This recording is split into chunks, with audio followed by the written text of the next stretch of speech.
The following Defending Our America episode is presented without commercial interruption by Sig Sauer.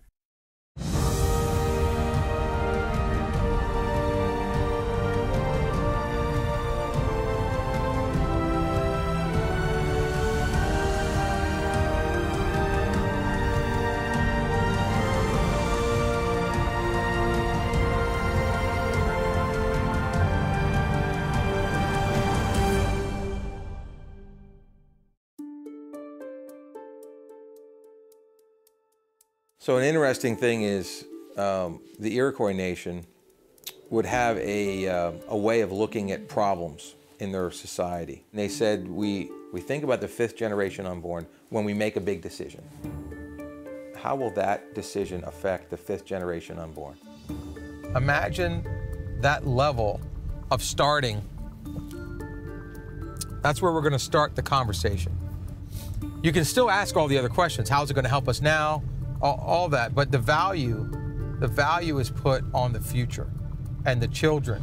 We're a unique generation right now because we are in a position to hand off a country to our next generation that is worse than when we got it, and that has never happened before.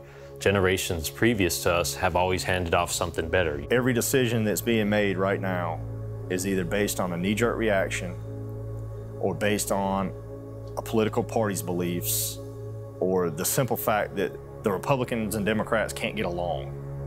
If your answer is, it'll help me today, it'll make me feel good tonight, you're answering the wrong questions.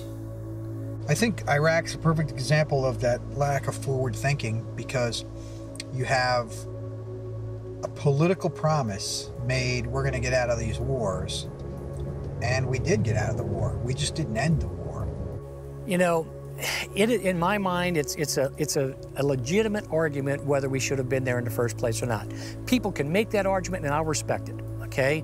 But once we made the decision to go in, then we should have committed to whatever it takes to stabilize things and develop the type of environment in that for success. We were well on that road when I left. The level of violence was so much when I first got there in 2006 that it was common to hear multiple car bombs going off daily somewhere in Baghdad. By the time I left in December of 2007, it was a rarity. You just didn't hear them anymore. And in fact, there were weeks that went by when there were no American casualties at all. We could have had, I think, much more success in Iraq had we committed to staying there. Would there still have been violence? Absolutely. Would there still have been American casualties? Unfortunately, there probably would have been. But I think we were well on the road to achieving success in Iraq, and we gave up. We just packed up and left. We left the people, the 20+ million people of Iraq, hanging. We made promises on the blood of American soldiers and the blood of the Iraqi people.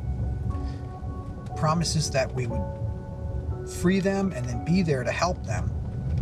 And then we walked away from that without thinking even a week ahead of what this is going to leave and what was left behind.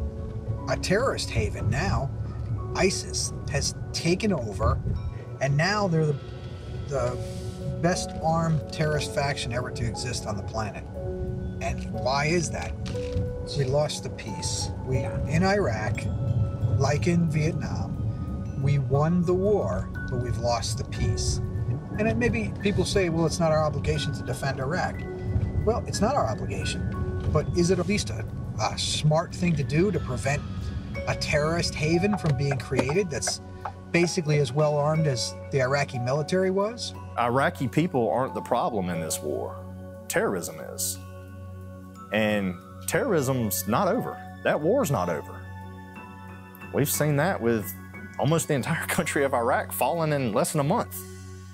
Well, the solution is to let our military leaders do what they need to do, because a lot of times that's what happens is the policymakers cut the legs off of our military leaders and they don't allow them to complete the mission. They look for quick decisions that they can make so that it looks to the public like they're doing something. They look forward down the road to the next election. That's their main concern, not so much how it might impact my, great-grandchildren. You have World War II vets now that are really a dying breed.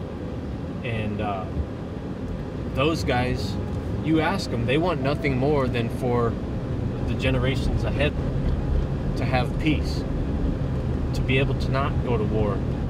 But every time we make a decision like Iraq, we set generations ahead of us up to go back to war with these same people that we've already defeated.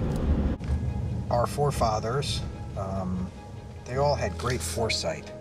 They looked at as far into the future as they possibly could and tried to figure out what would be great for a society built on freedom and justice for all. And they did an amazing job. And we're around a couple hundred years later, but we're fading quickly. People have lost any pretense of being able to look forward. And somebody's going to have to pay that tab eventually. Next time on Defending Our America. I have a 21-year-old daughter who just registered at 21 to vote. And I had been on her for a couple of years as to registering and why she should. And finally it took a discussion and explaining to her, guys are dying for you to be able to go check that box. You got to understand that.